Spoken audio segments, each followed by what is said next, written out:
welcome back to my video. So today I'm going to talk about berries, the growth of berries, with Mr. Erik Stevens from Netherlands, who work at the berries farm in Puncak. Hi, how are you doing? And can you tell us a little bit more about yourself? Well, thank you for introducing me. I'm doing fine. Thanks for asking. I'm Erik. I am working in Puncak on a berry farm.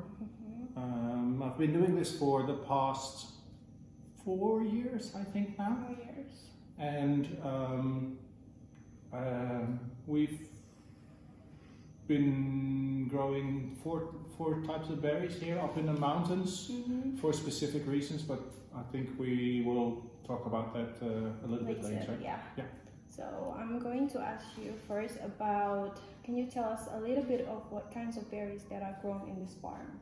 So we have four different types of berries. So we do strawberries, which is the biggest crop for us. The most produce we make is for strawberries.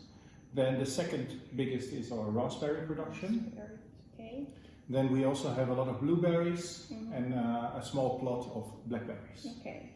And the second question is, can you tell us the step of how to grow the berries and what are the factors that support the growth of the berries? Oh, sure. So, as you've already mentioned, you know, our farm is in the Puncak. Yes. This is for a very specific reason that if we were to grow our berries, for example, in Jakarta, then the climate, the temperature, would not be suitable to grow these crops because these crops are not native to Indonesia. They come from different countries where the climate is a lot more temperate, a lot colder, basically. Colder.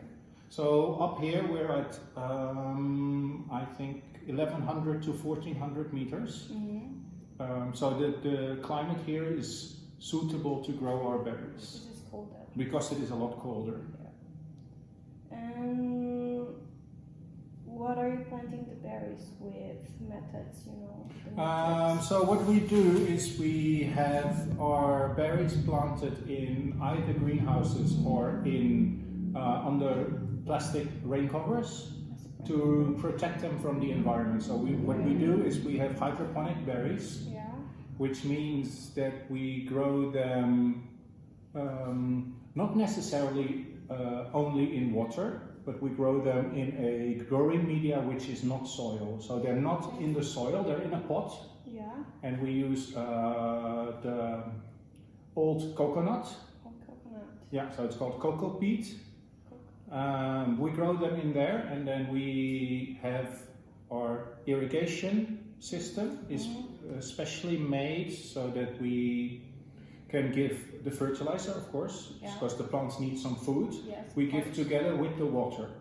Okay. So because we grow inside of a greenhouse and because we give the fertilizer together with our irrigation water, we can very specifically control how much fertilizer we give today, because every day we have to give a little bit more, and we can very detailed control on how much water we're giving our plants, because they're protected from the rain. Because as you probably know, we get a lot of rain around here. And if every time the rain is coming into our plants, we cannot control what is happening, and we must control because we want to, of course, have the maximum production possible. Okay, so the advantage of using the hydroponic planting methods are you can really control. We can really control exactly the irrigation and the water. Yeah. So the big advantage of hydroponic is, as you mentioned, we can control how much water we give. We can very much control how much fertilizer we give. But also one very important thing is that if we grow in the soil, normally in the soil, we have to use the same soil every single time. Now we grow in one pot, and when the plant is too old, we have to do replanting. So we take away the old plant, we throw it away, and we plant a new plant. In the same pot? In the same pot, different soil. Okay. Different media. So it is not soil, it's a growing media. It's the cocoa peat we talked about. Yes. So if you were to use the same soil, as normal farmers do, then you will have a lot more problems with diseases.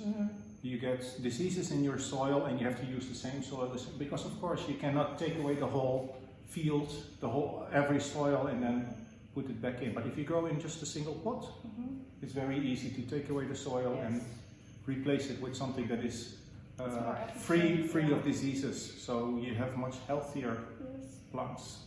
Okay, so this is the last question. And is it necessary to differentiate where to plant the strawberry, blueberry, raspberry, or blackberries?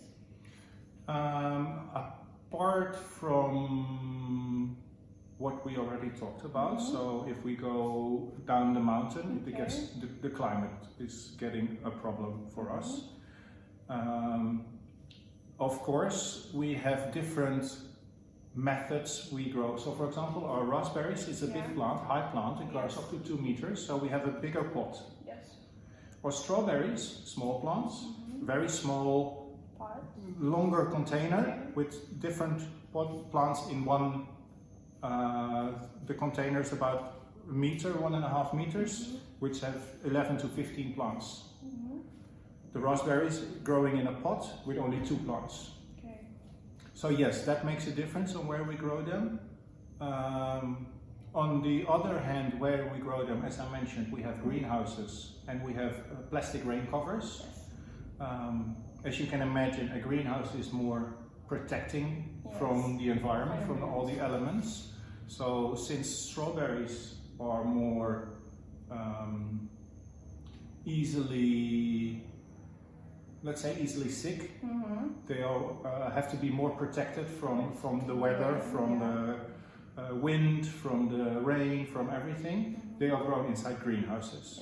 Our other plants are growing outside, protected from the rain, but not from the wind, not protected from anything else. So yes, it makes a very big difference which crop you grow where. And by recognizing this, you can maximize your profits, which is of course what everybody wants. Of course.